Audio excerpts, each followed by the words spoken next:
Hi, good afternoon, everyone. This is a really good time for us, not just in Antigua but for the Caribbean. And this meeting, this workshop, represents a very significant development. This is not the first time that BrighterPath Foundation is having a mobile workshop here at the invitation of Minister Mansour. The first time we were here, similarly oversubscribed event, and a really incredible group of people produced some of the first mobile apps. A lot has changed since then. I think that was December 2 or October 2011 or thereabouts. And there are two very significant things that happened that I want to just point out before getting into my remarks. One is the deployment of the region's first truly 4G mobile broadband network. And the second is the launch of this facility and the cadet program that goes with it. I say those two are significant because, as we said and have been saying over the past couple of years concerning mobile application development in the region, it's an ecosystem. It's all well and good to have talented people who can write programs. It's all well and good to have over 100% mobile penetration rate in the countries. But until all of the elements come together, an educated, competent group of developers, a committed, creative group of designers, environment that supports innovation and entrepreneurship, policies that facilitate the development of businesses, until all of these things come together, we're not going to receive and we're not going to benefit from the promise and potential of mobile or more generally of technology. And what excites me about this event and the season that we're in is that the things are coming together here in Antigua and Barbuda like nowhere else in the Caribbean. And I don't say that lightly. We have done now 5 or 6 of these mobile app workshops, trained over 1,000 young people, excited them, wanting to see them go back into their environments and be frustrated by slow speeds on the phones, population that is not fully aware of how to use a smartphone smartly, and businesses that are still yet reluctant to consider this very important issue of local content. Local content. And those are some of the things that we'll be looking at in this workshop over the next 2 weeks. Not just how to build wonderful mobile applications, but how to build them in a context where they can actually succeed. Understanding local content, understanding the importance of infrastructure in the local environment, advocating for changes in the policy environment as informed stakeholders in the mobile app ecosystem. Those are some of the topics that we'll be looking at. And those are some of the things that I feel if a group of persons committed to not just writing the next Angry Birds or the next most popular $1 million making app, but a group of people committed to building an industry and seeing that industry established on local content, meeting local needs, but also serving global needs and providing global opportunities. I feel if we do that, if we see that into this week and into this workshop, then we would have laid the foundation for the re-emergence of Antigua's rightful place on the global software stage. And that's something that we've been talking about and are very, very, very committed to. There was a time when the world knew of what Antigua and Barbuda was capable of in terms of its software development, but also in terms of an environment that could form a hub for the region and for the wider global community. I think we're back at another level of that spiral where once again we have the opportunity to shine. And so I want to encourage the participants in particular. Look at this as an opportunity to get your competencies developed, to learn new knowledge, but also look at it as an opportunity to understand in a whole new way your responsibility, not just to yourself and to your creative interests, but to this country and to the wider Caribbean region. That's what we're after. That's why the tagline is building local capacity for the global mobile marketplace. And I want those words to echo in your minds as you go through the program. Building local capacity, there is a local significance of what we're doing. We have to create an environment in which our mobile phones serve our local needs. We have to build applications that take care not tell us where to find the next best Starbucks in New York, or where to find the best fried chicken or fried fish or sandwich or hotel or beach or party right here at home. And if we build those applications correctly, guess what? There are beaches everywhere, there are restaurants everywhere, there are hotels everywhere. And that's the kind of approach that we want to look at. First, identify the local needs, and then build in a way that serves a global market. And I really want to encourage you all, and to those who are not participating but supporting, let's look at this as a seed investment into a much longer term plan and a much longer term commitment to building out the mobile app ecosystem here in Antigua and Barbuda. I really want to single out the sponsors, Lime, Digicel, Columbus, for helping make this event possible. We have a team of volunteers in BrighterPath who are part of the wider Caribbean diaspora, who come back. Some live in the States, some live right here in the region, and they see this as their investment. I want to match that commitment that we have from the volunteer facilitators with an equal commitment from those who have a vested interest in developing right here at home the kind of young people and the kind of innovators and the kind of entrepreneurs that we know exist and we believe need to, if only given the right opportunity, can shine and run with the best of them around the world. So I thank you and I welcome you to the Mobile Application Development Workshop, Antigua Barbuda, Take 2. And I'm looking forward to the next 2 weeks. Thank you very much. Thank you very much, Bevel. So I think that Bevel said it basically. This next 9 days, 4 plus 5, you should expect a very intense environment, and we are confident that at the end of the 2-week period, the majority of you would have acquired some skill sets that will help you to decide where you want to go at the next level. Let me also say that there will be an additional 2 weeks of training which we will agree on at the end of the workshop. This is going to be done via teleconferencing right in this facility. It may take place either later on this year or very early next year. I wanted to also say then that this facility here was opened just a few weeks ago, and I want to use the opportunity to tell you about this GATE training facility, the ICT Cadet Training Facility. It is one of the components of the government-assisted technology endeavor, and one of the components is the cadet program, which itself has 4 blocks. And either later on this week or early next week, we'll get Bevel's permission to spend a free 15 minutes and show you what the type of work that the cadets are doing. Because unlike other attempts to transfer skill sets, this particular model results in hard transfer of skill sets on a daily basis. So we have essentially 4 blocks, one of them being the new media block. That young lady who's operating the camera is one of the cadets. So they spend approximately 6 weeks in each of the blocks. There's the new media block, where they learn videography, photography, script writing, web journalism, and they get real practical hands-on experience.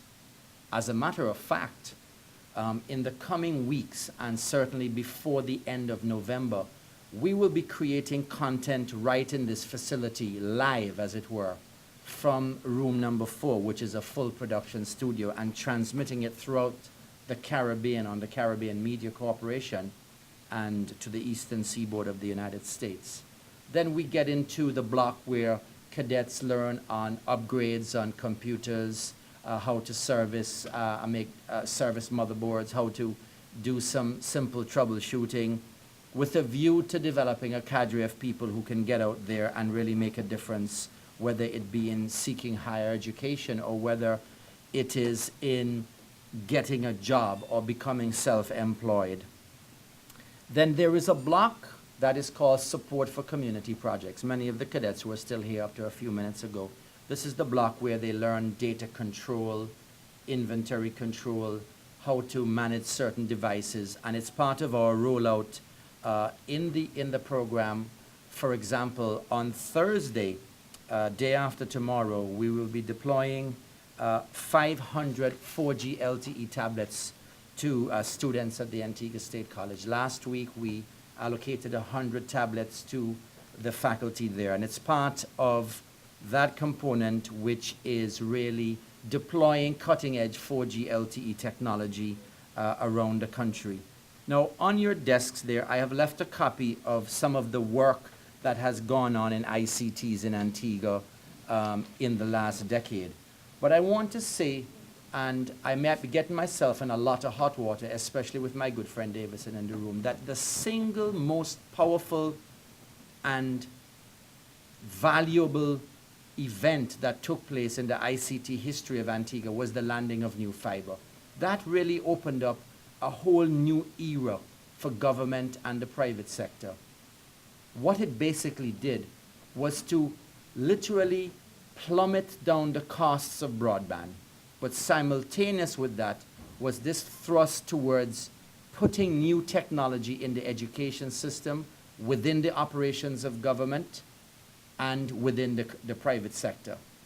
So you could dial 911 now, and I guarantee you that within 10 seconds you will receive a response from a trained operator. That is the Public Safety Communications Network, which we launched 5 years ago. You have a situation where Mount St. John's is in an additive fashion leveraging more and more in technology. And we have been working with Mount St. John's, and I use them as an example because I see my good friend Dr. Simon here and Mr. Deschamps, who is the CEO. So I guess we are where we are today because we no longer have an issue of penetration. Mobile penetration in Antigua is very high. It's in excess of 125%. We certainly have cutting-edge 4G LTE technology, and Bevel himself has been using it in the last day or two. And when we say 4G, we really mean 4G. Because we cannot leverage on YouTube, Facebook, and Twitter if we are serious about becoming entrepreneurs in this country if we don't have 4G, and we have it. And we get now to the issue of content creation.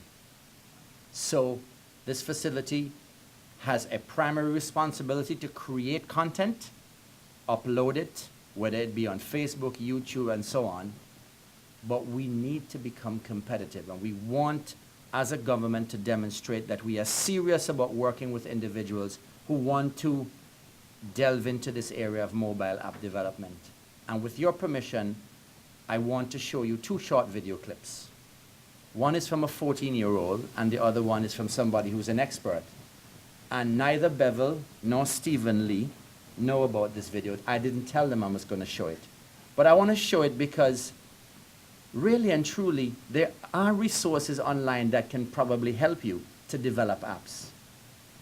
But we feel that if we provided a very structured environment with innovators and people who know the business, you are likely to learn quicker and to get more serious. So I'd like to show you the first video clip, please. I got a fantastic video for you guys today that is geared towards the action seekers, the people that not only dream, but are wanting to make those dreams become a reality. We're going to be talking about the exact finite steps to be able to create an app for yourself and list it on the App Store. We're going to be walking through that entire process and cutting out the BS that everybody adds to all of their tutorials and videos to inspire everybody and essentially keep them in dream state. I don't want to keep you guys in dream state. I want to get you in action state, and I want all of you to be able to write me a note and say, I've listed my app on the App Store after watching your video. With that being said, we're going to be addressing 2 things in this video. The first thing that we're going to be addressing is the actual creation of the app and how we can go about that without having any programming knowledge. And then the second thing that we're going to be addressing is the fact that once you have the app created, half the battle isn't even over. Because more than half the battle is getting it sold on the App Store. And there is a science to that. So I want to be walking you through that process as well. Your time is extremely valuable. And the process of creating an app is inherently difficult from the outside, but easy if somebody shows you how to do it. Imagine a Rubik's Cube. If someone handed you a Rubik's Cube, most people wouldn't be able to figure it out, at least not very quickly. But if you go on YouTube and look up how to solve a Rubik's Cube, you can be solving it in less than 5 minutes. This is why you need to hook yourself up with App Dev Secrets. In the first week, you'll have already created a simple app for yourself. In the second and third week, depending on how motivated and how quickly you learn, you'll have already created the app that you want to create right now. In the fourth week, they'll teach you how to put that on the App Store and actually start making money with it. Because you have to think, where do most people make their app purchases? By browsing the App Store, not by other promotions. If you're not in the what's new, if you're not in the top 100, if you're not employing a tactic that actually works, you're not going to be getting sales and you're not going to be making money from your app, no matter how good it is. You need that plan to get going, and that's what the entire fourth week is about, teaching you how to milk the most money and the most popularity you can out of your app. So the link to App Dev Secrets is in the description for you guys to start being an action seeker, to stop being in dream state and to start taking action to make your dreams become a reality. Thank you so much for your time, and I look forward to your huge success in the App Store. So here is an individual who says, look, we can get it done in 4 weeks, but I want to introduce you to a 14-year-old who has a slightly different opinion. Silicon Valley has Apple, Redmond, Washington has Microsoft, and Spanish Fork, Utah has this, the public library, where Robert May, the CEO of May Games, researched and developed the #1 free app for the iPhone. The only difference is the company that's just dethroned some of the biggest boys in technology is run by a 14-year-old boy. Yeah, I think it's pretty cool because I never thought my game would do that well. While other 8th graders are playing computer games, he's creating them. My friend's dad suggested that I try making an iPhone app, and I thought, why not? That would be pretty cool. And so I checked out the book from the library, and so I eventually found a program called Corona SDK that has a built-in physics engine, which is really nice. The game Robert created is called Bubble Ball, and in just the last 2 weeks, it's been downloaded more than 2 million times and counting. On Thursday alone, it got 400,000 downloads, and it just knocked out Angry Birds from the top of the app charts. When I saw that it was #1 for the free apps, I was pretty astonished. While Robert's app can be downloaded for free, if he had charged $1 for the app, he would have made $2 million. Enough money to pay for an undergraduate degree at his college of choice, Utah's Brigham Young University, 113 times. He's already busy working on another game. It's secret for now. But we do know the next one will likely be at least 99 cents a download. For Good Morning America, Lindsay David. The only reason I wanted to share this with you is because if you go online, you will get the impression that this is a very simple thing. I'm here to tell you that I think it is. But I'm also here to say very briefly, and as I conclude my remarks, that we are very committed in the next several months to working with this group and anybody who else wants to join in the following ways. A, after the first 2 weeks are over, we will sit with Bevel and his team, who also includes today Mr. Stephen Lee. Stephen, I didn't acknowledge you at the beginning. Welcome to Antigua. And to make this facility available for groups who may want to continue working towards the development of an app. And I will use this opportunity to say to Davison, who I'm going to invite to the podium, to say just a few words, that I will be asking Liam to contribute more towards this, because I think this is an important issue.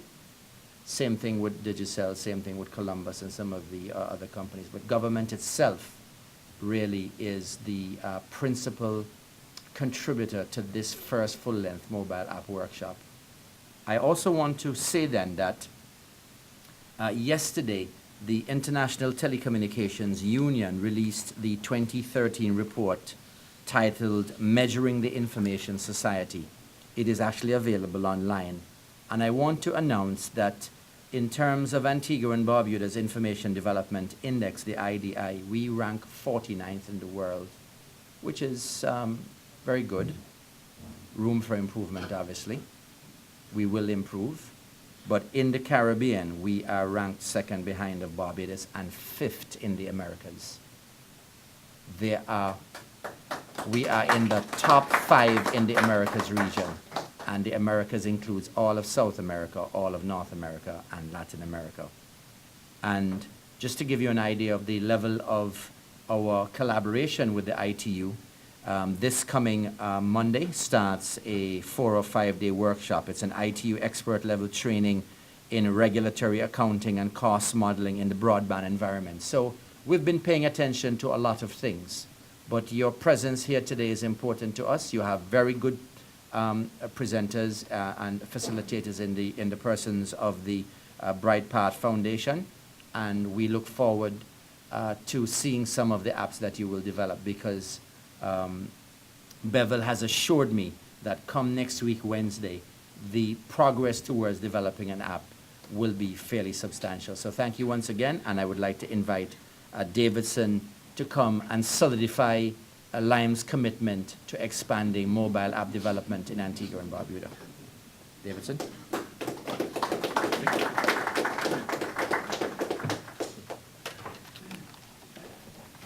Thank you, Minister Mansour. Neville Bevelwooding, good afternoon. Good afternoon to all of you participants. And sure, Lime is solidifying its commitment to the expansion of the ICT industry in Antigua. And this event actually serves as one of those that we are very proud to be associated with. When the minister first mentioned it, the app development exercise, we thought it was a good one. And more so because we felt that we do have the infrastructure, and just the bookend part of what we talked about. Antigua has been at the forefront of the ICT industry. We were one of the first to introduce internet in the English-speaking Caribbean islands in 1995.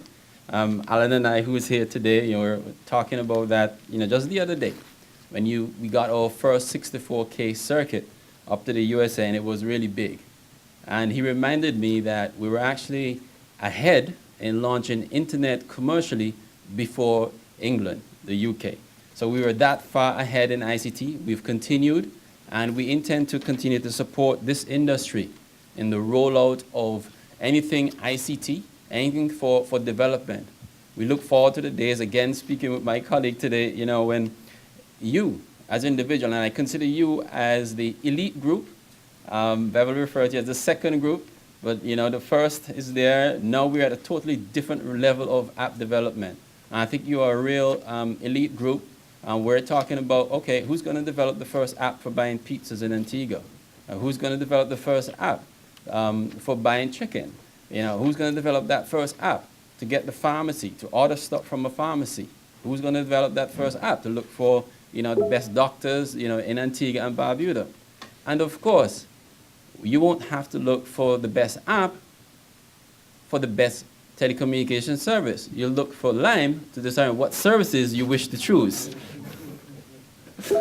But really, we've done quite a bit in this industry, and I must applaud the government, Minister Mansour, for the vision in terms of Antigua. I know he said it mildly, but placing 49th in the world is an extremely good statistic.